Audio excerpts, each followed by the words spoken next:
자, 지난 시간에 10장 마지막 부분, 특혜 무역 협정에 대해서 설명을 했죠.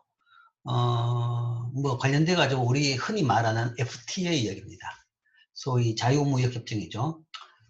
특혜 무역 협정은 이 FTA나 아니면 관세 동맹, 이게 준대.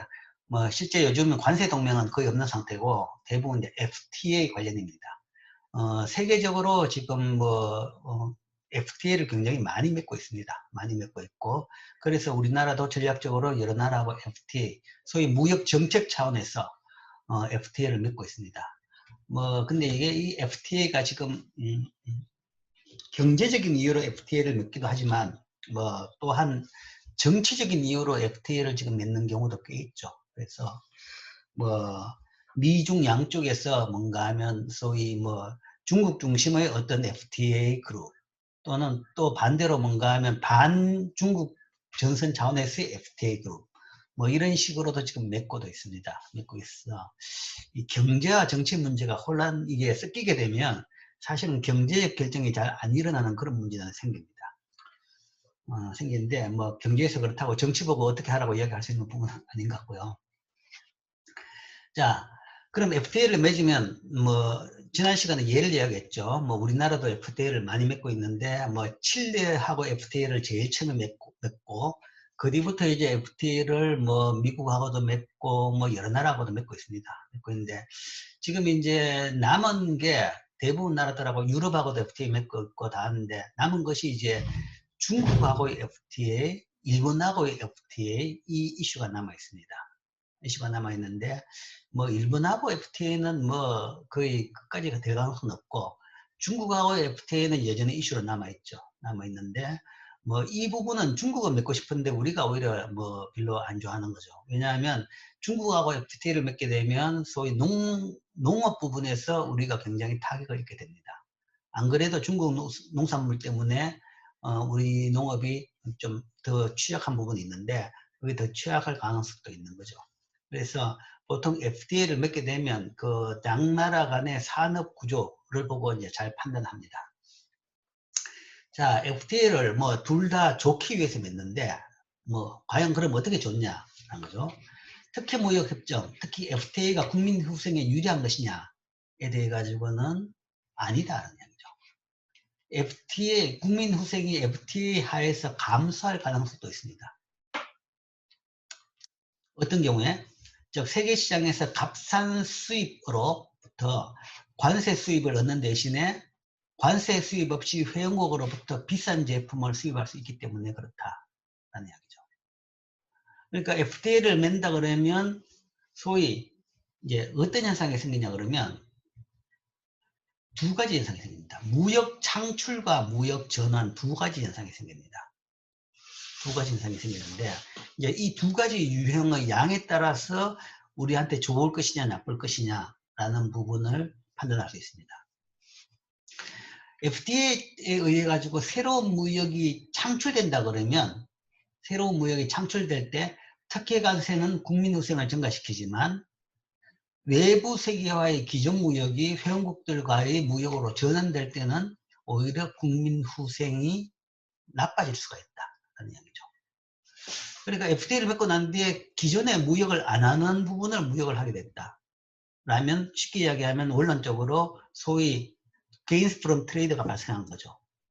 그렇다 그러면 일부 우리가 수입하게 되는 산업에서 손해를 볼 수는 있지만 일자리에 어느 정도 침해가 있을지 모르지만 그걸 잘 조정한다 그러면 결국은 총량적으로 더 좋아질 수 있는 거죠. 그게 원론적인 무역의 이익입니다.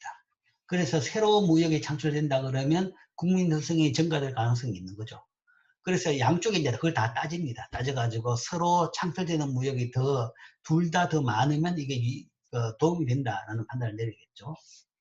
그런데 이제 FTA를 맺게 되면 또 다른 현상이 발생하는데 이런 새로운 무역 창출, 즉 고비용 국내 생산이 다른 비회원국으로부터 저기형 수입으로 대체된다. 이런 경우에는 소위 국민후생이 증가하는데 이게 말고 또 다른 부분은 무역 전환입니다. 무역 전환이라는 것은 외부 세계와의 기존 무역이 회원국들 간의 무역으로 전환된다는 거죠. 그러니까 예를 들어서 그 물건을 옛날에 다른 나라에서 100원에 수입됐는데 100원에 수입해가지고 관세 10원을 합쳐가지고 110원에 팔렸다. 110원에 팔리는 물건이 있습니다. 그런데 FTA를 맺고 나니까 FTA를 맺은 나라는 그 물건을 105원에 수출한다는 거죠. 105원에 수출하는데 관세는 없죠. 관세는 없기 때문에 FTA를 맺게 되면 그 물건이 우리나라에 105원에 팔리는 겁니다. 그래서 소비자 입장에서는 옛날에 110원 낸 것보다는 105원 내가지고 더 5원을 싸게 물건을 살 수 있는 장점은 있습니다. 장점은 있는데, 자, 거기서 뭐가 없어졌느냐? 옛날에는 100원짜리 물건에 10원만큼 관세를 받았습니다. 10원의 관세가 없어졌죠. 5원을 벌었지만 10원의 관세가 줄어들었으니까 결국은 5원을 손해본 겁니다. 즉, 비회원국으로부터 저비용 수입이 회원국으로부터 고비용 수입으로 전환된 겁니다. 옛날에는 비회원국으로부터 100원에 수입되는 거죠. 100원에 수입됐는데 관세 10원을 세금으로 거두고 국내에서 110원에 팔은 겁니다. 그런데 FTA 때문에 회원국으로부터 105원에 수입한 거죠. 더 고비용 회원국으로부터 수입이 전환되는 거죠. 이렇게 되면 소비자는 조금 더 싸게 살 수 있을지 몰라도 국가 전체적으로는 손해를 보는 겁니다. 그래서 무역 전환이 발생하는 경우에는 국민 후생이 나빠지는 거죠. 그래서 그거 두 개를 다 합쳐가지고 이 효과가 더 클 경우에만 특혜 무역은 유리하게 됩니다.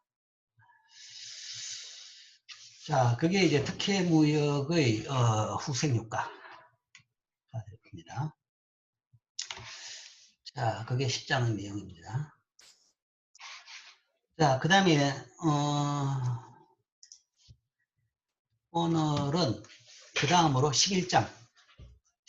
지금 이제 2장 남았습니다. 11장과 12장이 남았습니다. 오늘은 11장을 하겠습니다.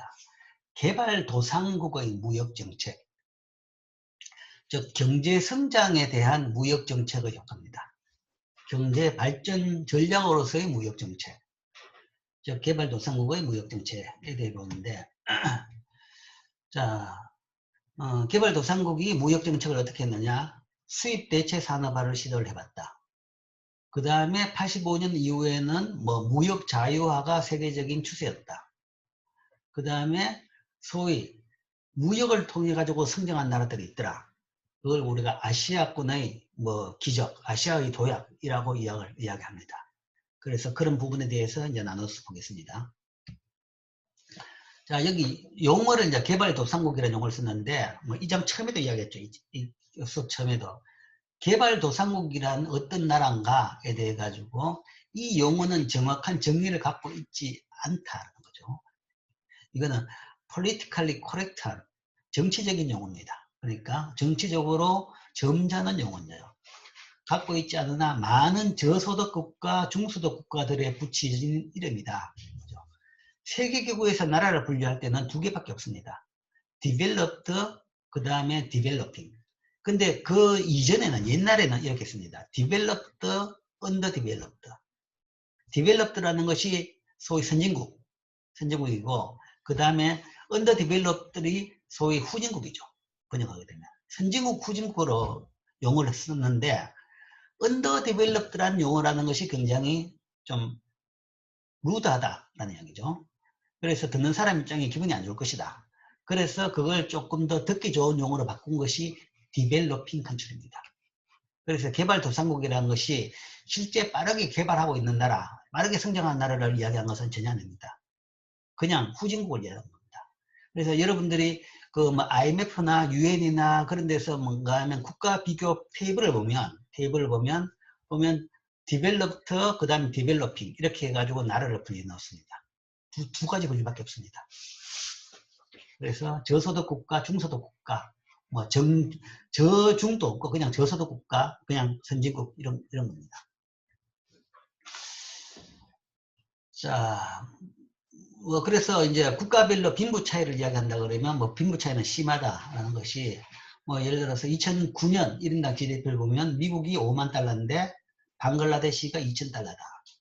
5만 대 2,000이라 그러면 아마 25배죠. 그죠? 25배. 1인당 GDP를 봐가지고는 한 25 정도 차이까지 난다. 방글라데시가 제일 낮은 편입니다. 낮은 편인데, 물론 이제 PPP로 이야기하면 이거보다는 차이는 적습니다. 차이는 적은데, 어쨌든 빈부 차이는 굉장히 심하다. 사실은 세계적으로 봐가지고, 지금 이제 나라별로 빈부 차이에 대한 그 논의가 많은데, 국가 내 빈부보다는 국가 간 빈부 차이가 훨씬 더 심합니다. 그것도 이제 더 큰 문제라는 얘기죠. 자, 그러면 그걸 어떻게 해결할 것이냐? 국가 내에서 빈부 차이가 심하다 그러면 국가가 나서 가지고 강력하게 세금을 많이 걷어 가지고 빈곤층한테 줌으로써 그 차이를 없앨 수가 있습니다. 그런데 이제 세계 사회에서의 그 빈부 격차는 그러기가 쉽지가 않죠. 어떤 나라도 돈을 뭐 어느 정도 그런 차원에서 OECD 같은 OECD 그룹이 이제 그런 목적이죠. 그런 식으로 돈을 내 가지고 개도국한테 지원을 해주긴 합니다. 한데 그것도 이제 어느 정도 한계가 있는 거죠. 자, 그래서 어떻게 하느냐? 그러면 개도국들도 우리도 빈곤을 탈피하자라고 해가지고 열심히 노력을 합니다. 그 노력하는 전략을 보면 대부분 이제 옛날에는 주로 많이 했던 것이 수입 대체 산업화다. 수입 대체 산업화는 1980년대 이전에 많은 중저소득 국가에 의해 채택된 무역 정책입니다. 1980년대 이전에 뭐 쉽게 이야기하면 1930년대부터 시작했습니다. 1930년대 고소득 국가도 이런 걸 했습니다. 흔히 이야기하는 수입 대체 산업화 전략인데, 자, 이 정책은 경쟁적 수입을 제한함으로써, 그러니까 수입품을 막아버리면 그 부분에서 수입품이 국산하고 경쟁을 안 하게 되는 거죠. 경쟁적 수입을 제한함으로써 국내 산업을 육성하는 데 목적이었다. 그래가지고 국내 그 물건을 국내 산업이 크게 만든다 라는 것에 목적이 있습니다. 자, 그래서 보면 대부분 개도국의 제조업 실효 보유를 본다 그러면 굉장히 높다라는 얘기죠. 그렇죠? 뭐 이게 대부분 다 개도국이죠. 개발도상국이죠. 뭐 칠레 182%, 파키스탄 270%. 개도국으로 갈수록 높습니다. 개도국으로 갈수록 이렇게 실효 보유율이 높습니다. 보호를 많이 하고 있는 것은 소위 수입을 막는다는 이야기죠. 수입을 막아가지고 국내에서 만든다. 국산품을 쓰도록 만든다. 라는 것이 수입 대체 산업화입니다. 최근에 우리나라도 이게 큰 이슈가 됐죠. 일본하고 무역 분쟁 과정에서 소위 소재 산업에서의 수입 대체를 강력하게 이제 국가에서 들고 일어났습니다. 이거는 이제 일반적인 전략이 아니라 이제 정치적인 이슈로 그 문제가 발생한 거죠. 정치적인 이슈 때문에 일본이 뭔가 하면 그러니까 정치적인 문제를 경제 문제로 들고 와버리면 이제 문제가 꼬여버립니다. 꼬여버리는데 일본이 그걸 뭔가 하면 경제 보복을 해버린 거죠. 해보니까 우리는 거기에 대해 가지고 뭔가 하면 그 보복을 극복하는 수입 대체 전략을 강하게 이제 추진했습니다. 그러면서 이제 국가에서는 이 김에 완전히 뭐 이쪽으로 해가지고 다 수입 대체 해버리자 하는 건데, 그런 부분 다 해버리자 하는 건데, 뭐 그게 이제 해버릴 수 있느냐라는 문제입니다. 해버릴 수 있느냐, 할 수 있느냐라는 건데, 과거에 그런 식으로 여러 나라들이 많이 해봤는데 이게 만만치 않더라. 그리고 이게 실패를 했더라라는 거죠.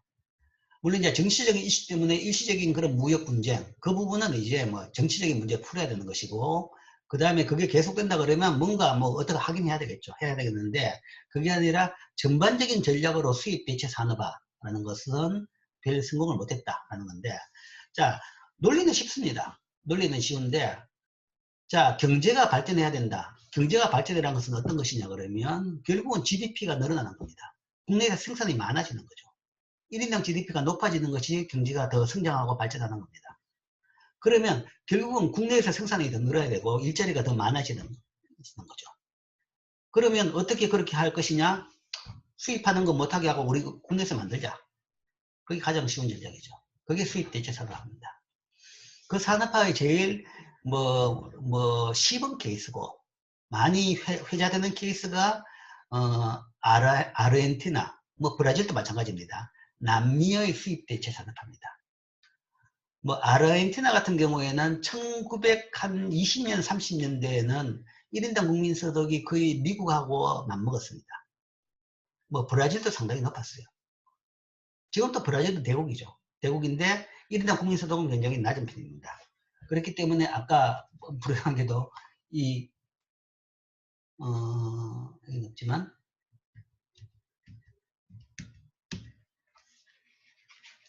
이 제조업 실업 보호율이 높은 나라로, 높은 개도국으로 브라질이 분류가 됐죠. 덩치로 봐가지고는 브라질은 굉장히 큽니다. 대국입니다. 그런데 여전히 1인당 국민소득으로 봐가지고는 지금 개도국이 됐죠. 근데 옛날에는 브라질은 거의 개도국 수준이 아니었어요. 1920년대, 30년대는. 거의 뭐 선진국하고 비슷한 정도의 큰 국가였습니다. 큰 국가였고, 아르헨티나도 그렇고. 근데 이제 이런 나라들이, 자, 우리도, 근데 이런 나라들이 왜 그때는 어떻게 그렇게 부자가 됐느냐, 그러면 주 산업은 농업이었습니다. 농업. 농업이라는 것이 이제 주로 그 비옥한 농토가 많았고, 그 비옥한 농토에서 소위 사료를 재배해가지고, 그 다음에 소를 키워가지고, 그 소를 뭐 미국이라든지 아니면 유럽에다 수출했죠. 그걸 통해 가지고 엄청난, 그러니까 소, 그 다음에 식량, 농산물을 생산해 가지고 전 세계에 수출하면서 그걸 통해 가지고 굉장한 부를 쌓은 큰 그 부자 나라였습니다. 그런데 농업 부분에서 그렇게 가지고 어느 정도 부자가 되고 나니까 우리 농업뿐만 아니라 산업도, 제조업도 만들자, 산업화도 하자라는 이제 주장이 나온 거죠. 그러니까 이제 그렇게 하려고 그러면 어떻게 하느냐? 수입하던 물건 그걸 국산으로 만들자. 맹수입 대체 산업합니다. 그래서 이게 시작을 한 것은 사실은 그 남미가 처음이다라고 볼 수 있습니다. 가장 먼저. 자, 그런데 이 수입 대체 산업화를 하는 이유는 뭐냐? 그러니까 경쟁적 수입을 제한함으로써 국내 산업을 육성한다. 뭐 개도국의 발전을 위해서도 그렇고, 아니면 농업 선진국이, 농업으로도 선진국이 됐지만, 그러나 더 우리가 선진국이 되기 위해서는 산업화를, 국내 산업을 육성하는 것도 필요하다. 그런 차원에서 수입을 막고 그 부분을 국내에서 만든다. 그게 수입대체 산업화입니다. 자, 그러면 이 수입대체 산업화를 경제학적으로 어떻게 지지할 수 있느냐? 이것을 지지할 수 있는 논리는 유치산업보호입니다. infant industry. 이 유치산업, 어린이 산업이죠. 어린이는 보호를 해야 되죠. 그래서 이게 어린이 산업이다 그러면 클 때까지 보호해줘야 된다. 라는 거죠. 그런 것이 유치산업보호론입니다. 즉, 앞에서도 이야기했지만, 한국과의 특정 산업이 잠재적 비교 우위를 지니고 있을 수 있으나, 그러니까 어느 정도 크면 이게 이제 경쟁력이 있고, 국가 보호 없이도 뭐, 자생할 수 있는 산업인데, 지금은 어린이 수준이다라는 거죠. 이 산업들은 처음에는 다른 나라들의 잘 발전된 산업과 경쟁할 수 없다. 그렇다 그러면 어린이 때는 보호를 해줘야 된다. 보호의 첫 번째는 경쟁을 안 하도록 수입을 막아버린다. 라는 것이 유치산업보호론입니다. 그래서 이 산업들이 스스로 발전할 수 있도록 정부는 이들이 국제적으로 충분히 경쟁할 만큼 강하게 성장할 때까지 일시적으로 이들을 지원을 하는데, 지원하는 제일 측정이 뭔가 하면 경쟁을 제한시키는 거죠. 수입을 막는 거죠. 이게 이제 유치산업보호론입니다. 수입을 막고 뭐 필요하다 그러면 재정적 지원까지도 해주게 되겠죠. 자, 그런데 이 주장이 맞냐에 대해 가지고 감상을 해보자는 거죠.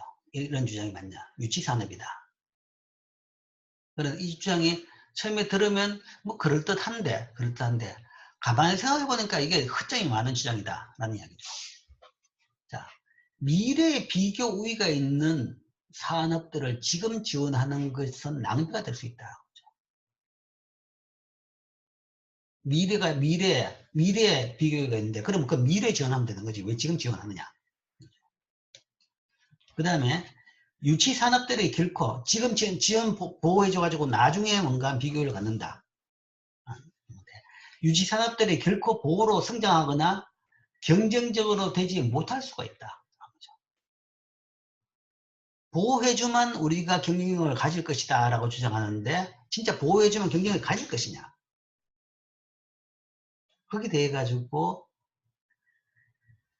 누가 판단할 것이냐는 거죠.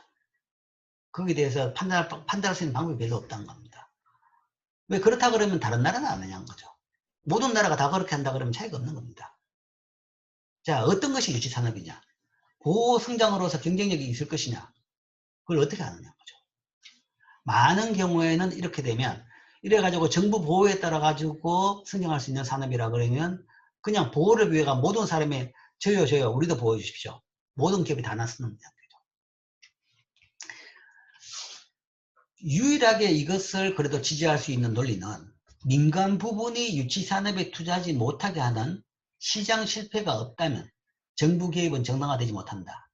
즉 유일한 보호 근거는 민간 부분이 유치산업에 투자하지 못하게 되는 시장 실패가 있는 경우에 가능하다는 거죠. 그렇지 않다 그러면 실제 나중에 경쟁력을 가질 거라면 정부 보호 없이도 민간이 알아갈 거라는 이야기죠. 민간이 알아가지고 투자해가지고 처음에는 손해보지만 뭐 모든 회사가 기업 다 그렇습니다. 처음에 공장 지어가지고 처음에 물건 만들어가지고 초기 몇 년 동안 다 손해봅니다. 다 적자입니다. 그렇지만 이제 나중에 어느 정도 되면 그때는 규모의 경제에 도달하게 되고 경쟁력을 가지게 돼가지고 결국은 초기 비용까지도 다 그거를 회수하게 되는 그게 일반적인 기업입니다. 모든 기업이 마찬가지인데 왜 특정 그 부분만 보호를 해줘야 되냐. 민간이 알아가지고 실제 나중에 어느 정도 되면 경쟁력을 가질 기업이라면 당연히 민간이 알아서 할 수 있을 것이다 라는 것이 기본적인 시장 논리입니다. 그런 차원에서 유치산업이란 것은 뭐 존재하지 않는다 라는 것이 한 주장이죠. 그러나 거기에 대해서 반박할 수 있는 것은 민간이 투자를 못하게 되는 시장 실패가 있을 수 있다. 뭐 그렇다 그러면 그건 보호해 줘야 되지 않냐. 그게 이제 유일한 경우죠. 그럼 어떤 시장 실패가 있을 수 있느냐. 특히 이제 개도국에 이런 경우가 많은데, 유치산업과 시장 실패. 어떻게 시장 실패가 유치산업들을 경쟁하지 못하게 하는가에 대해 가지고 제일 비근한 예는 개도국 같은 경우는 불안정한 금융시장입니다. 금융시장이 불안하다 그러면 사실 그 소위 민간이 장기적으로 투자할 수 있는 돈이 부족한 거죠. 부족하다 그러면 좀 장기적으로 투자할 돈이 있다 그러면 장기적으로 투자해가지고 처음에는 손해를 보지만 적자를 보지만 어느 정도 정상화되고 나면 나중에 그 적자를 다 그 메꿀 수 있는데 그렇게 길게 투자할 정도의 돈이 부족한 나라다. 그게 불안전한 아니면 취약한 금융시장인 겁니다. 뭐 대부분 개도국에는 개도국 금융시장은 취약하고 약합니다. 취약하다는 것이 규모가 적은 거죠. 돈이 부족합니다. 그러니까 투자를 위해 가지고 기업들 투자를 위해 가지고 대출을 하기 위해 가지고 돈이 부족한 거죠. 그렇다 그러면 그 돈 가지고는 급한 돈을 쓰는 거지 장기적으로 투자할 때 쓸 돈은 굉장히 적습니다. 또한 불안전하게 작동하는 금융법과 시장 때문에 일반적으로 재산권이 제대로 확정이 안 된다든지 정부가 개입해서 언제든지 민간의 돈을 뺏는다든지 민간의 기업을 국영화시켜 버린다든지 이런 식으로 재산권이 제대로 보장이 안 되는 그런 나라. 그런 나라에서 기업들은 생산 과정에 충분히 투자하기 위해서 저축과 차입을 할 수 없거나 하지 않는다라는 얘기죠. 돈이 없어 투자를 못하기도 하고 돈이 있더라도 내가 그 기업 해가지고 처음에 손해보다가 나중에 이익으로 돌아가면 그때 정부가 뺏어버릴 건데 그렇게 생각한다 그러면 그런 기업에 투자를 안 하게 되는 거죠. 금융시장이 불안하든지 재산권이 제대로 형성이 안 된 나라 같은 경우에는 그거 자체가 시장 실패인 거죠. 그런 경우에는 이런 이제 그 장기적인 투자가 안 된다. 그러면 그게 이제 시장 실패가 되는 것이고 적절한 투자가 안 이루어지는 것이고 그렇다 그러면 필요하면 국가가 나서 가지고 그런 산업에 대해 가지고 투자를 한다든지 보호를 해줄 필요가 있다. 또 만일 더 잘 기능하는 시장을 창출하는 법을 집행하는 것이 불가능하다면 높은 관세는 새로운 산업의 이윤을 증가시켜 가지고 더 빠른 성장을 가져올 수 있는 차선의 정책이다. 그렇다 그러면 그런 산업에 대해 가지고는 일시적으로 관세를 통해 가지고 초기부터 적자를 안 보도록 만들어주는 거죠. 그래가지고 어느 정도 성장하고 나면 다시 관세를 낮춰가지고 그거는 경쟁산업이 되도록 만든다. 라는 것이 이제 하나의 예입니다. 불안전한 금융시장, 그러니까 뭐 부족한 금융, 부족한 투자 자금 또는 재산권이 잘 안 돼 있는 경우에 보호해 줄 수 있다. 유치산업보호론이 이제 성립한다. 그 다음에 또 다른 경우는 시장 실패는 전용성의 문제입니다. 기업들이 신산업에 대한 투자로부터 얻는 이익이 공공재이기 때문에 그 투자이익을 사적으로 전용하지 못할 수 있는 경우, 즉 외부성이 큰 경우입니다. 실제 어떤 그 공장을 세워가지고 어떤 산업이 생겼다 라면 실제 이제 외부성이 큰 산업이다 그러면 실제 그 기업이 얻는 이익이 어느 정도 있다 그러더라도 그거는 이제 적은 거죠. 그러면 그 적은 만큼 투자가 되는 겁니다. 그런데 그 외부성이 커가지고 그 기업이 생겼다 그러면 다른 산업 전체가 굉장히 혜택을 많이 보는 것이다. 그러면 사실 그보다 훨씬 더 큰 규모를 해야 되는 거죠. 손해를 보더라도 그 기업은 해야 되는 겁니다. 그런 식으로 외부성이 많은 경우, 특히 개도국 같은 경우에는 산업화가 안 돼 있기 때문에 한 공장들이 들어오면 그 다음에 그 소위 경문이 넓어지면서 다른 많은 사람들이 다른 공장을 또 쉽게 따라가 할 수 있습니다. 많이 할 수 있는 인력도 있고 하고 싶은 사람들도 많고 그 다음에 여유자원, 노동자원도 많고 그렇기 때문에 한 공장이 만들면 다른 공장이 따라가지고 그 비슷한 거 아니면 또 유사업종이라든지 그런 것이 같이 생할 수 있는 거죠. 그런 경우에 처음 한 공장이 안 만들어지면 첫 번째 산업 같은 경우에는 국가가 나서가지고 해주면 그걸 통해 가지고 사적 이익보다는 뭔가 하면 외부성이 많기 때문에 국가가 어느 정도 거기에 대해 가지고 투자를 해줄 만하다라는 얘기죠. 그래서 안 되면 필요하면 관세를 통해 가지고 막아줘 가지고 그거를 그 기업이 할 수 있도록 만들 필요가 있다. 또한 산업을 시작할 때 창조되는 지식을 재산권의 계류로 전용하지 못하는 경우, 뭐 대부분 개도국이 그렇습니다. 대부분 개도국이 재산권이 제대로 설정이 안 되어 있습니다. 그렇기 때문에 짝퉁이 많죠. 짝퉁이 횡행하죠. 이런 경우에는 당연히 그 산업이 안 생깁니다.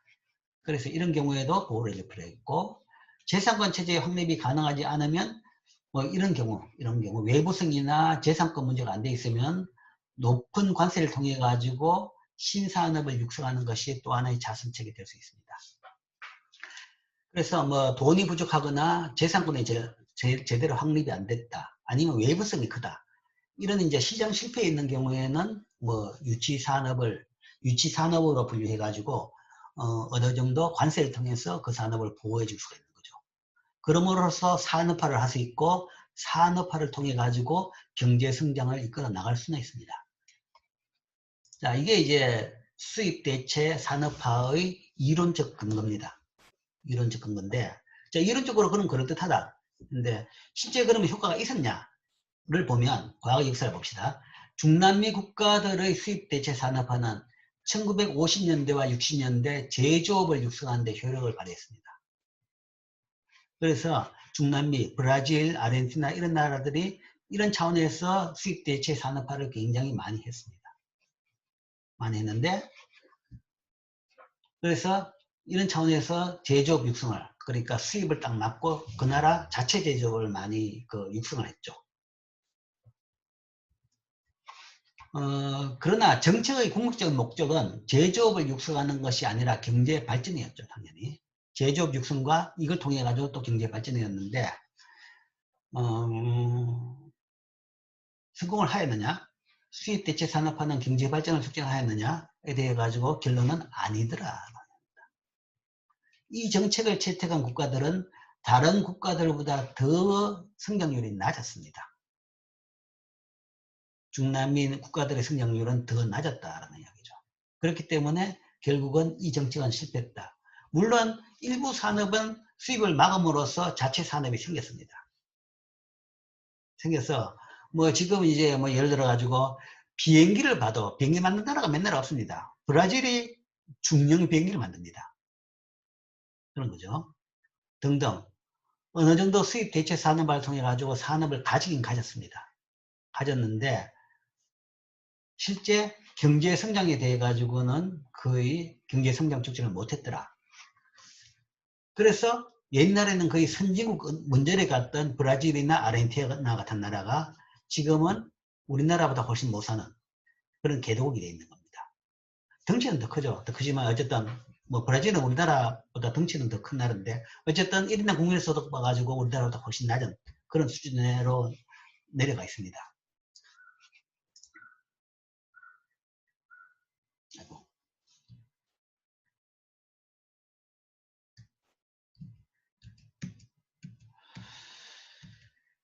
자, 즉 이론은 근거는 뭐 될 수 있는데 뭐 이 주장에 대한 근거는 이론적인 근거는 될 수가 있지만 문제는 실제 실현된 걸 보니까 믿었던 만큼 타당하지 않은 걸로 나타나더라. 그만큼 경제 성장에 효과가 없더라. 그죠? 새로운 산업들은 무역 제한에도 불구하고 혹은 무역 제한 때문에 경쟁력을 갖추지 못했다라는 거죠. 무역 제한이 산업의 경쟁력을 갖춘 게 아니라 오히려 산업의 경쟁력을 낮춰버렸다. 그죠? 그래서 성장을 못하더라.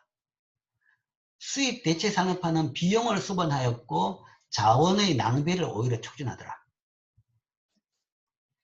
왜냐하면 수입 대체 산업화는 복잡하고 시간 낭비를 수반하더라. 수입 대체를 시키니까 소위 수입을 막아버리죠. 막아버리면 그걸 국산으로 만들어야 됩니다. 근데 국산으로 만들려고 그러면 공장을 새로 짓고 만드는데 일단 처음에 이제 세계적으로 제일 경쟁력 있는 물건을 수입하다 보면 그 물건하고 비교해 보면 못 따라가죠. 처음에 국산으로 만들면. 그러면 뭐 물건 만드는 것도 힘들고 시간도 많이 걸리고 공장 세운 것도 힘들고 그 다음에 품질도 안 좋고 자 이런 문제가 생깁니다. 더 나쁜 품질의 물건을 국민들이 더 높은 가격으로 쓰게 된다라는 문제가 생기는 거죠. 그렇게 되면 이제 온갖 밀수도 등장하고 뭐 여러 가지 이제 복잡하게 되는 겁니다. 복잡하죠. 그리고 시간 낭비도 수반되고 또한 그 물건 만들기 위해 가지고 또 기계부터 시작해 가지고 중요한 것은 중간재는 또 다 수입합니다. 생산을 위한 수입 요소를 구입할 필요가 있는 기업을 포함한 소비자들한테는 높은 관세를 부과하죠. 그래서 비효율적으로 작은 산업을 촉진시킨다라는 거죠. 그래서 이제 그거를 이제 수입을 막게 되면 그만큼 고산업은 되지만 그 산업이란 것이 기껏 해가지고 시장은 그 나라밖에 안 되는 겁니다. 그 나라. 그러니까 그러면 소위 세계적으로 경쟁력이 있는 산업이 있다. 거기서 만드는 기업들이 만든 물건하고 그 나라만을 대상으로 나라도 뭔가 큰 나라도 아니죠. 개도국이니까 대부분 대상으로 만드는 적은 시장을 대상으로 만드는 그런 산업은 규모가 적은 산업일 수밖에 없습니다. 그런 산업만 많이 생기는 겁니다. 품질이 안 좋으니까 세계적으로 수출도 못하는 거죠. 수입으로 막았기 때문에 겨우 국내에서 팔리고 있는 그런 산업인 거죠. 그렇기 때문에 수입 대체 산업화는 비용을 수반하고 자원 낭비를 촉진하는 겁니다. 더 나아가지고 이 무역 제한 때문에 경쟁력을 갖추지 못한다는 것은 비용 수반한 또 다른 부분이 있는 것이 오히려 부정부패를 더 심화시키는 현상을 많이 발견하고 있습니다. 즉 산업의 유지는 오로지 뭔가 하면 이 수입 제한에 의해서 좌우되는 거죠. 수입 제한만 풀리면 그 공장은 문 닫습니다. 그렇기 때문에 품질보다는 수입 제한을 유지하게 하는 것이 가장 그 기업의 승진을 위해서 절대적으로 중요한 부분이 된 거죠. 그럼 그걸 계속 지속할 수 있도록 계속 로비를 하는 거죠. 그러니까 품질 개발할 필요 없이 품질 향상 필요 없이 로비만 계속 정치 자금만 계속 주면 그 기업은 그냥 뭐 땅 짓고 헤엄치기를 할 수 있는 겁니다. 그래서 오히려 부정부패가 더 많아지더라 라는 거죠. 그러니까 남미 국가들이 사실은 부정부패가 굉장히 많은 걸로 많이 나와 있어요. 그래서 남미 독재자들이 한 번씩 이제 뭐 독재 정권이 무너질 때마다 뭐 미국으로 그 도망을 치는데 보통 가면 들고 갈 때 돈 액수라는 것이 뭔가 하면 엄청난 돈들을 들고 갑니다. 그러니까 그 돈이 다 어디서 났느냐 보면 그거 다 그런 식으로 부정부패로 챙긴 돈들이 되겠죠. 그리고 이제 다들 스위스에다가 뭔가 엄청난 계좌를 가지고 엄청난 돈을 다 저축을 가지고 있어요. 그런 것들이 다 이런 과정에서 발생했던 부정부패다라고 우리가 평가를 합니다. 그러니까 정부 국가 보호에 따라 가지고 산업 육성화하게 되면 보호에 따라가 산업이 좌우되기 때문에 보호만 받으려고 계속 유지하게 된다는 얘기죠. 그래서 성장, 그 산업화보다는 이런 비용 수반이 더 크고 자원은 오히려 낭비되고 오히려 그것 때문에 열심히 하겠다는 노력을 안 하는 거죠. 제품 개발을 위해 가지고 품질 향상을 위한 그런 노력을 안 하기 때문에 오히려 경쟁력을 갖추지 못하게 된다라는 그런 문제가 생기더라. 그래서 수입 대체 산업화 전략이 대부분 실패했더라라고 우리가 지금 평가하고 있습니다. 자, 그러면 그 뒤에 이제 어떤 것이 있느냐? 이제 여기서 이제 그 뒤에 그 대안으로서 이제 여기서 이런 이야기가 있습니다. 무역 자유화. 상대적으로 자유무역을 하는 중저소득 국가들은 수입 대체 산업화를 추정하는 국가들보다 평균 경제 성장률이 더 높았다. 뭐 여기서 이렇게 이야기하는 대부분 나라들은 이제 뭐 동아시아 국가들을 지금 지칭하는 겁니다. 뭐 우리나라를 비롯해서 가장 대표적인 것은 우리 소위 포 드래곤스라는 이야기를 합니다. 그래서 70년대부터 이제 그런 용어가 등장했죠. 타이완, 한국, 그 다음에 싱가포르, 홍콩 이 네 나라입니다. 이 네 나라가 여기 가장 대표적인 전형적인 나라입니다. 자유무역을 그러니까 상당히 무역 의존도가 높은 나라들이죠. 높은 나라들이고 이런 나라들은 수출을 주로 많이 하는 나라들입니다. 수출을 치중한 나라들이죠. 그래서 수출에 치중하니까 자유무역을 하는 나라다라고 이제 분류를 하는데 사실은 내용을 보면 그거가 좀 달라요. 다른데 어쨌든 이 교재에서 이렇게 분류를 하네요. 수입 대체 산업화를 추정하는 국가들보다 평균 경제 성장력이 훨씬 높았다. 굉장히 고도 성장을 했습니다. 80년대 중반까지 많은 정부들은 수입 대체 산업화에 대한 신뢰를 잃었고 그래서 무역을 자유화하기 시작했다. 그리고 이제 뭐 이런 것도 있었지만 아까도 이야기 우리가 지난 장에서 봤었지만 세계적으로 이제 가트 협정 이후에 세계적으로 FTA 그러니까 세계적으로 이제 관세 낮추는 뭐 바람이 불었습니다. 바람이 불었고 그 다음에 소위 이제 남미 국가들도 소위 수입 대체 전략을 해보니까 뭐 이거 멸신동차는 거죠. 효과도 없는 거죠. 효과도 없으면서 자기들만 주불나게 뭔가 관세율을 높으니까 세계적으로 지탄만 받고 있는 거죠. 그러니까 이제 그런 나라들도 할 수 없이 이제 관세율을 낮춘 거죠. 낮춘 거고. 그 다음에 뭐 수출을 중심으로 가고 있던 이 동남아시아 국가들도 수출을 하려고 그러니까 관세를 높게 있으니까 남들한테 이제 욕을 얻어먹는 거죠. 그러니까 어쨌든 가능한 한 낮추려고 노력을 하죠. 그러면서 세계적으로 이제 관세율이 낮아졌습니다. 인도, 브라질도 관세를 대폭 낮추고 덜 적극적이지만 여타 개도국도 관세를 이제 인하합니다. 인하하면서 이제 이때부터 세계적으로 관세율이 굉장히 낮아진 거죠. 그러니까 낮아지면서 뭔가 하면 소위 이제 수출을 지향하는 우리나라나 이런 동남아시아 국가들이 오히려 좋은 기회를 맞게 된 거죠. 그러니까 더 수출량을 늘릴 수 있는 그런 환경이 된 겁니다. 개도국들의 무역 자유화는 무역 규모의 급증과 함께 발전했습니다. 그래서 이때 요 나라들은 아까 이야기한 포 드래곤스라고 생각하면 됩니다. 70년대에서 98년 사이 무역이 GDP에서 차지하는 비중은 3배 상승했고 주로 85년 이후에 이루어졌다. 즉 개도국의 수출에서 제조업 제품의 비중이 급격히 증가했으며 제조업 제품이 가장 큰 개도국의 주요 수출 품목이 되었다. 그래서 숫자를 보면 여기 있습니다. 개도국을 보면 관세율은 일단 전 세계적으로 모든 개도국 평균을 본다 그러면 점점점 다 낮아졌더라라는 거죠.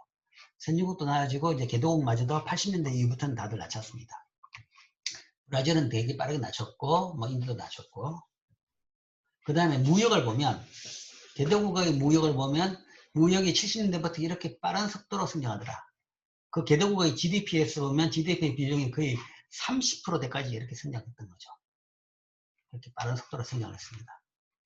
하다가 요 떨어진 것은 요거는 이제 그거죠. 미국 금융이기 때문에 세계적인 불황 때문에 이렇게 떨어진 것이지 어쨌든 한 40년 동안에 아주 지속적으로 성장하더라. 개도국들의 무역이 굉장히 성장했다. 특히 뭐 이 그림을 보면 이렇게가 이제 우리나라 정도까지고 이때 이후부터가 속도가 더 빠르죠. 더 빠른 것은 이제 여기에 이제 중국이 끼어들면서 이 속도가 더 빨라졌다라고 볼 수 있습니다. 중국이 큰 비중을 차지하게 된 거죠. 자, 그래서 그 그림을 보면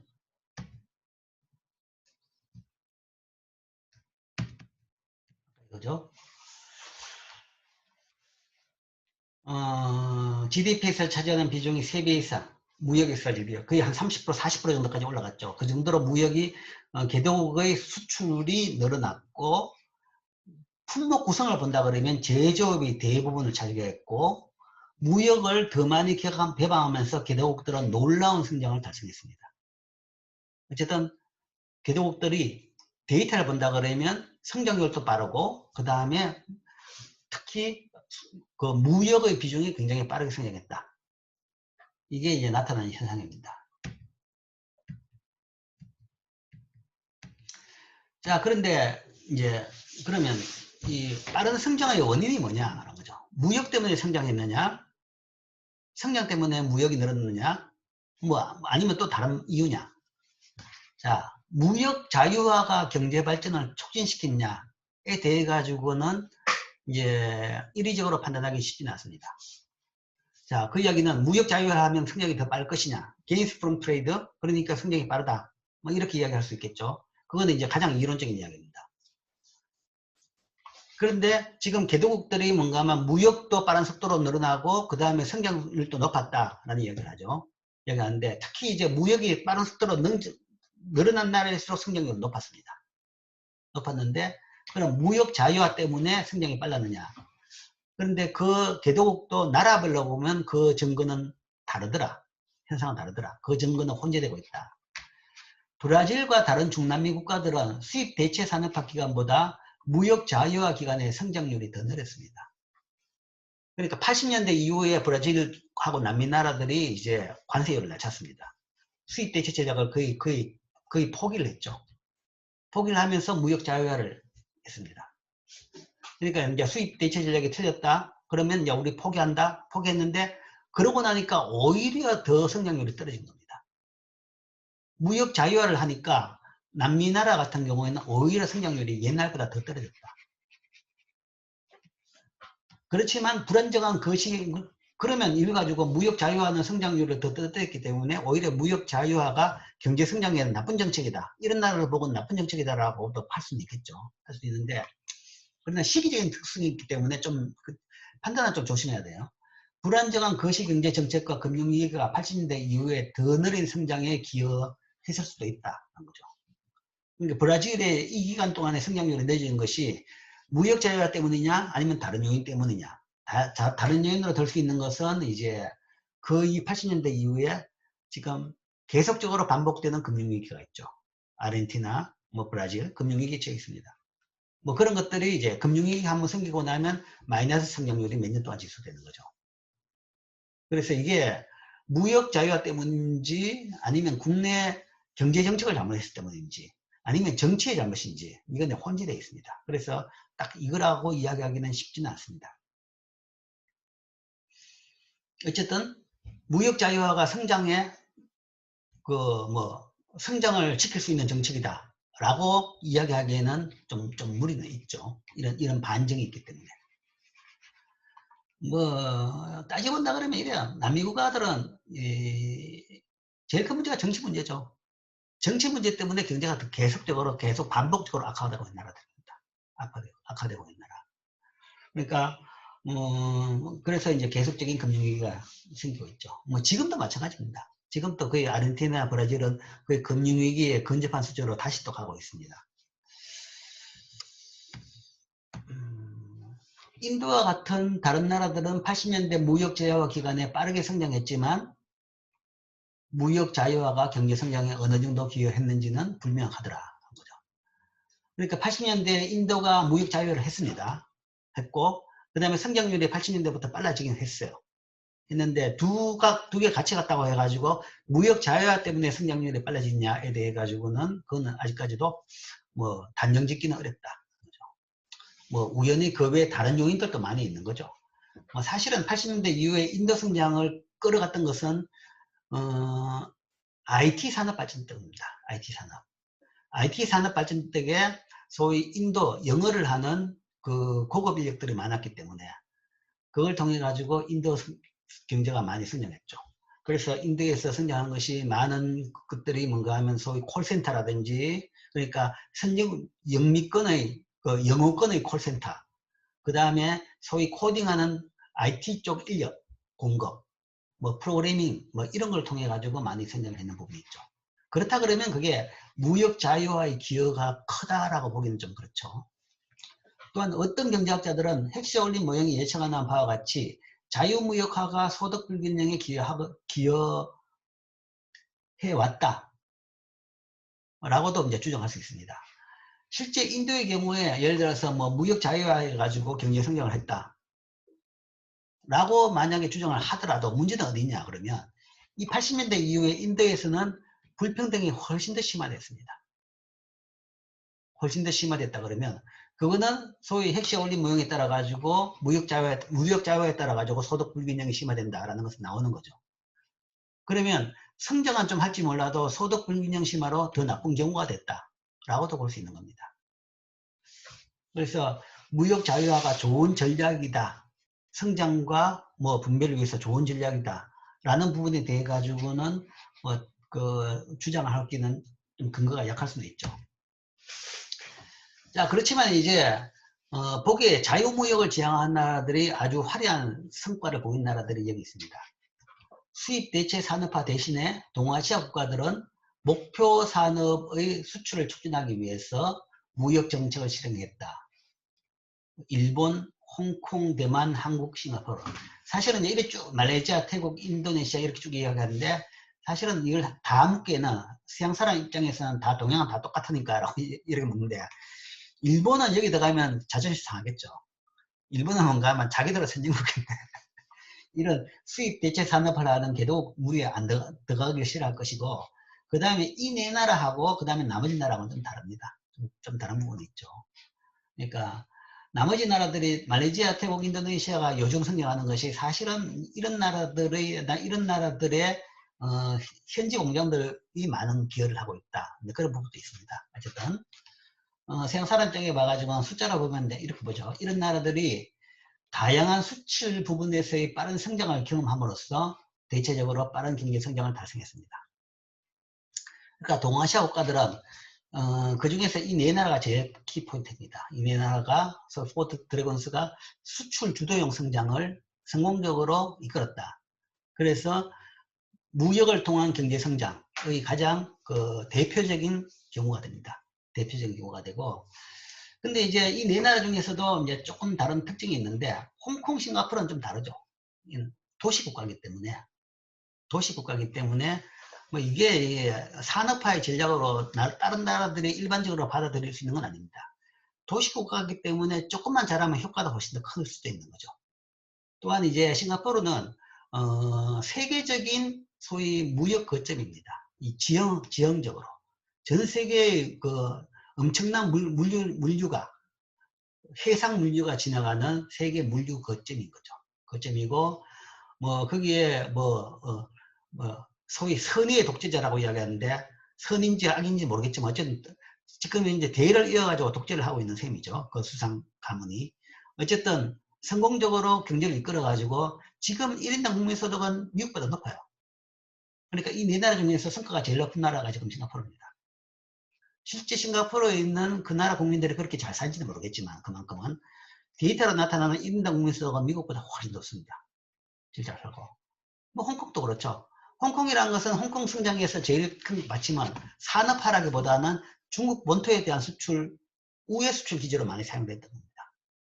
그 바로 옆에 신천이라든지 그런 걸 발전한 과정에서 직접적으로 공산주의 중국에 대해 가지고 접근이 안 될 때, 서로 개방이 안 됐을 때 홍콩을 통한 이제 우회 수출 그런 차원에서 홍콩이 많이 이용됨으로써 홍콩이 무역 중심지 역할을 하고 있는 겁니다. 이 두 개는 무역 중심지 역할이고 그 다음에 이제 산업화를 한 나라는 대만하고 한국이죠. 대만하고 한국인데 두 개의 이제 전략은 조금 틀렸습니다.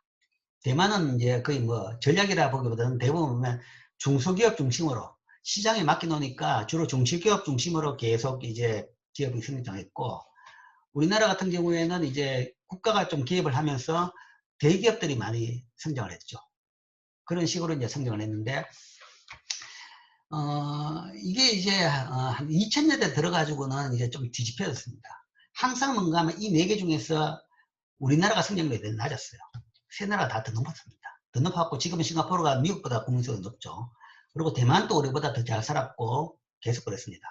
그러다가 이제 2000년대 이후에는 역전이 되면서 오히려 우리나라가 대만보다 성장률이 더 높고, 뭐 또 더 잘 사는 같이 보이게 됐습니다. 보이게 되면서, 그때부터는 이제 대만이 사실 우리나라를 많이,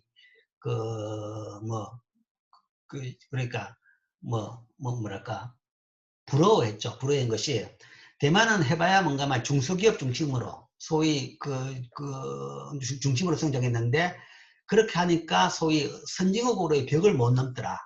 그러니까 이런 대형 기업들이 나오니까 이제 한국 같은 경우는 거의 선진국으로의 그런 벽을 넘을 수 있을 것 같더라. 라는 걸로서 부러워했는 건데, 최근에는 좀 달라졌죠. 최근에는 대만의 회사가 지금 우리가 부러워하는 회사가 하나 있습니다. 삼성전자가 절치불심 열심히 하고 있는데도 못 따라가는 회사가 하나 생겼죠. 그러니까 반도체 위탁 생산. 그러니까 그 위탁 생산이라는 것이 사실은 대만의 원래 전략입니다. 모든 중소기업들이 대부분 다 위탁 생산이었죠. OEM. 그게 이제 반도체 부분도 지금 위탁 생산하는데, 그 부분에서는 뭔가 하면 그 위탁 생산이라는 것의 규모라는 것이 전 세계 거의 10대 기업의 반열에 들어갈 정도로 규모가 큰 정도의 회사가 되었습니다. 한 20대 기업 정도 갈 수 있을 정도의 회사가 됐죠. 그래서 대만도 옛날에 비해 가지고는 그런 회사 중심으로 해가지고 IT 회사 중심으로 해가지고는 지금 대기업이 생겼죠. 어쨌든 이런 나라들은 수출 부분에서의 빠른 성장을 경험하면서 경제 성장률이 높고, 그러니까 무역을 통해 가지고 성장을 이끌어가는 그런 모범적인 케이스가 됐습니다. 데이터를 본다 그러면 이들 고성장 아시아 경제들은 GDP에 비해서 수출과 수입량이 상대적으로 굉장히 높죠. 우리나라 같은 경우는 50%가 거의 50%입니다. 생산량의 절반을 수출하고 있는 판이죠. 정책 개혁으로 무역 개방이 확대되었는데, 이는 수출이 GDP에서 차지하는 비중으로 측정될 수 있습니다. 그래서 이제 수출에서 GDP에서 수출이 굉장히 큰 부분을 차지하고 있다. 그렇기 때문에 무역이 굉장히 많이 개방되어 있다라고 이야기하는데, 사실은 속내는 아니에요. 속내는. 우리나라도 수입에 대해 가지고는 굉장히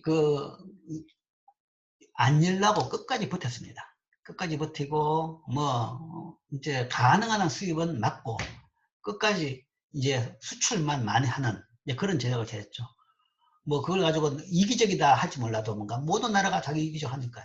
그러니까 세계적으로 받아들일 수 있는 선상계 내에서는 이기적할 수밖에 없는 겁니다.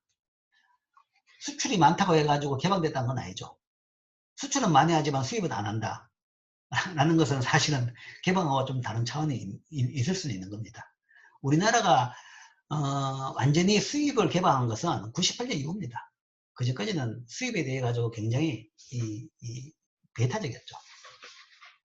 수출 지향적 경제 성장이라고 볼 수 있습니다. 수출 지향적 성장을 통해 가지고 경제를 발전시켰다.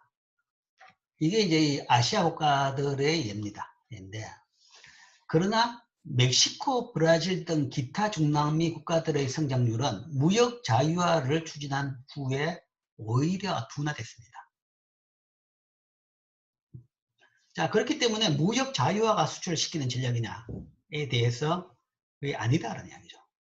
그러면 이런 나라들은 다른 뭐가 있냐 하죠. 이런 데 비해 가지고 아시아 국가들은 수출 지향적 성장, 무역 자유화 수출 지향적 성장으로 발전했다. 이러한 중남미 국가들의 결과는 아시아의 기적에 있어 가지고 다른 요인들도 중요한 역할을 했음을 시사하는 겁니다. 자, 데이터를 봐가지고 이 GDP 대비 일단 얼마나 성장을 했느냐. 상대적인 거니까 성장을 미국 1인당 GDP 대비 각 나라들의 1인당 GDP를 봤습니다. 봤는데 우리나라 50년대는 10%도 안 되죠. 그러니까 10분의 1도 안 된다 한 거죠. 한 15분의 1 정도 됐을 겁니다. 그런데 지금은 미국 GDP의 거의 한 70%에 근접합니다. 그 정도로 이제 성장을 했다. 뭐 중국은 뭐 중국 인도도 훨씬 낮았는데 이제 중국도 미국 GDP의 거의 한 20% 정도까지 근접했고 하고 인도도 거의 한 10% 정도까지, 인도는 아직까지는 좀 멀었지만 이렇게 어쨌든 이런 나라들이 굉장히 빠른 속도로 성장을 했다라는 것이 이제 나타나는 거죠. 이게 2013년까지고 2020년까지 하면 훨씬 더 이 두 나라는 훨씬 더 높아집니다. 또한 성장과 동시에 확인되는 것이 무역의 급등이다. 각 나라의 GDP 대비 수출 비중을 보면 굉장히 높더라. 한국은 50%가 넘죠, 그죠? 국내 생산품의 절반 이상을 수출하고 있는 겁니다. 옛날에 60년대는 거의 뭐 5%도 안 됐는데 이게 GDP 대비 거의 50% 이상까지도 높아졌고 중국도 이렇게 높아지고 인도도 이렇게 높아지더라. 그러니까 성장을 많이 했는데 수출을 많이 하면서 성장했다. 수출 때문에 성장인가? 이제 그런 이야기를 하는 거죠.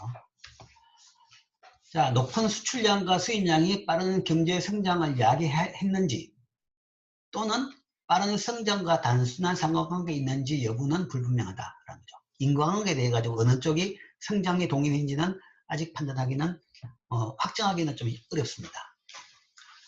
단 높은 저축률과 투자율이 전반적으로 빠른 경제 성장률과 수출 부분의 빠른 성장을 가져왔다라는 거죠. 그러니까 남미에 비해 가지고 이런 나라를 보니까 또 아시아 국가들을 보니까 저축률이 높더라. 그렇기 때문에 저축률이 높다는 것은 이제 투자할 자원을 일단 많이 확보를 하는 거죠. 그런 것들도 하나의 원인이다. 저축률이 높으니까 투자율이 높을 수 있는 거죠. 그래서 이것도 성장의 원인일 것이다. 또한 이 아시아 국가들의 특징은 교육의 빠른 신장, 아니면 소위 이제 이미 교육된 사람들이 많다라는 거죠. 문명률이 낮다. 그죠. 남미는 이 근본적으로 뭔가 하면 원주민들은 거의 다 문명이었죠. 그 다음에 그 소위 그 서양 사람들이, 유럽 사람들이 들어갔던 사람하고 계층이 나눠지면서 문명률이 굉장히 높았다. 근데 아시아 국가들에는 유교 문화권에서는 대부분 뭔가 하면 그 기본적으로 교육을 받는 것에 대해 가지고는 뭐 아주 당연하게 얘기했죠. 근데 교육의 신장보다는 일단 낮은 문명률, 즉 생산적인 노동력에서 중요한 높은 문자 해독률과 수리적 지식을 갖고 있었습니다. 그게 이제 성장할 수 있는 기본 인프라가 된 거죠. 기본 인력 구조가 됐죠. 또한 이런 국가들은 다른 경제기획도, 경제 정책도 잘 했더라. 그래서 이게 이제 빠른 성장의 동인이 됐다라고 볼 수 있는 겁니다. 자, 이게 이제 이 저자가 평가한 건데, 근데 이제 제일 중요한 부분은 사실은 빠졌는데. 그럼 수입 대체에 비해서 수출 주도 성장이 어떻게 성장을 했느냐, 어떻게 그게 성공적인 전략이 됐느냐라는 것은 이제 제일 큰 차이는 이겁니다. 수입 대체 같은 경우에는 국가가 수입을 막아주죠. 막아줘가지고 산업화시키는 겁니다. 근데 수출 주도 전략에서는 사실은 국가가 수출을 시키는 건 아니죠. 수출 산업에 대해서 지원을 해줍니다. 해주는데 그거는 수출 산업, 어떤 산업을 골라서 지원해 주는 것이 아니라 수출하는 사람 누구든지 지원을 해주는 거죠. 즉 시장에서 뭔가 하면 수출 산업이 결정되는 겁니다. 정부가 무리하게 하는 것이 아니고 시장에서 수출 산업을, 그러니까 산업의 결정 자체를 시장에 맡기는 거죠. 그러면 정부의 무리한 개입 없이 뭔가 하면 시장에서 자생력 있는 산업이 자동적으로 이루어지고 발견되고 선택되고 거기서 생존이 되는 겁니다. 그러니까 경쟁 산업의 선택이 시장에서 이루어졌기 때문에 거기에 성장했다라고 볼 수 있습니다. 그러니까 국가의 지원의 덕에 성장을 했다라는 건데, 그 국가 지원이라는 것이 어떤 산업을 딱 잡아가지고 지원을 해준 게 아닙니다. 지금 이제 그런 식으로 많이 하죠. 주력 10대 산업이라고 해가지고 국가에서 무슨 산업을 결정해가지고 뭐 얼마나 돈을 지원해준다. 이게 다 웃기는 이야기입니다. 그걸 미래를 누가 합니까? 미래를 누가 알고. 그리고 그럴 산업이 있다 그러면 그거 선진국들이 더 하죠. 돈 훨씬 더 많은 선진국이 더 하죠. 절대 그거 잘 되지도 않습니다. 그럴수록 뭔가 하면 돈 낭비고 뭔가 하면 부정부패만 만드는 방법입니다. 다 그 보조금 받으려고 실제 일은 안 하는 거죠. 국가의 지원이라는 것은 옛날 그 70년대 전략이라는 것은 그냥 수출하면 수출한 액수에 예를 들어 가지고 그 비례해 가지고 낮은 저리로 돈을 빌려주는 거죠. 그러면 어떻게든 될 수 있는 것을 수출을 하는 겁니다. 그러다 보면 자동적으로 수출 산업이 성장하는 거죠. 그러니까 산업 자체를 국가에서 시장에서 그 산업이 자생적으로 나와야 되는 겁니다. 그게 바로 아시아 성장의 바탕이 된 겁니다. 시장에서 산업이 자생적으로 나올 수 있도록 해준 거. 뭐 대만도 마찬가지죠. 시장에서 당연히 뭔가 하면 그렇기 때문에 주로 중소기업이 중심이 될 겁니다. 거대 산업이 안 나온 것이고, 우리나라는 거기다 뭔가 하면 일부 몇 개는 이제 가장 중요한, 아까 말한 대로 시장 실패가 발생할 수 없는 산업 몇 개는 국가에서 했죠. 뭐 철강이랄까. 고로 철강 같은 경우에는 결국 그 우리나라 옛날 상태에서 민간이 그런 투자를 할 수 있는 돈이 없었죠. 그렇기 때문에 국가에서 했는 것이고, 뭐 전기도 마찬가지고, 아니면 기본 인프라 뭐 이런 것들, 뭐 그때 개도국 상태에서 민간이 절대 할 수 없는 가장 필요한 부분만 국가에서 개입했지, 나머지 산업은 민간에서 그것이 선택되도록 했기 때문에 성공을 했던 겁니다. 그러니까 이래가지고 좀 성공하고 나면, 요즘 이제 중국이 제일 대표적인 게 국가 자본주의를 통해 가지고 굉장히 빠른 속도로 성장했다. 그러니까 자신감이 넘친 거죠. 넘치니까. 자, 반도체도 뭔가 하면 돈 투자하면 된다 싶으니까 반도체 해가지고 뭔가 하면 국가에서 뭔가 하면 한국보다 10배 투자해. 그러면 몇 년 내에 따라잡을 수 있어. 라고 이야기한 거죠. 그게 이제 그렇게 국가 자본주의, 국가 산업주의, 국가 시장 경제라는 것이, 그렇게 산업 전략이라는 것이 잘 성공 안 합니다. 못 합니다.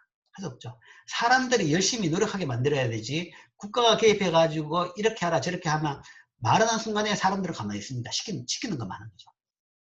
그러면 뭐 발전될 게 없는 거죠. 그리고 시킨 대로만 하면 먹고 살 수 있으니까 사람들은 아주 편하게 살게 되는 겁니다. 그러니까 민간이 살기 위해서, 아니면 돈을 벌기 위해서 열심히 일하도록 만들어야 되는 거죠. 그러다 보면 뭔가 하면 자기들이 기술을 개발하고 소위 상품화를 하고 수출 산업화를 하고 그 다음에 경쟁 산업이 되는 거죠. 이게 아시아 국가들의 성공한 가장 큰 이유입니다. 남미에 비해서 아시아 국가들이 그런 거. 남미 같은 경우는 국가가 산업을 결정해 준 것이고, 아시아 국가들은 그냥 수출만 지원해 줬기 때문에, 수출할 수 있는 인프라라든지 아니면 최소한만 지원해 줬기 때문에 수출 산업은 시장에서 결정이 됐다. 이게 이제 하나의 제일 큰 차이고, 아시아가 발전할 수 있는 베이스가 된 겁니다. 근데 요즘은 이제 문제죠. 요즘 문제가 중국도 그렇고 우리나라도 그렇고 좀 이래가지고 국가가 정책을 잘해가지고, 옛날 이런 정책이죠. 시장에서 그걸 잘 발견될 수 있도록 정책을 잘했는데, 그걸 가지고 그냥 국가가 정책을 잘해가지고 성장을 했다라는 그런 내용만 그 내용만 잘못 이해하고, 국가가 뭔가 하면 직접 개입해가 경제를 발전시키려고 하는 거죠. 특히 어떤 산업을 지원해 가지고 성장을 시키겠다라는 건데, 그게 쉽지 않죠.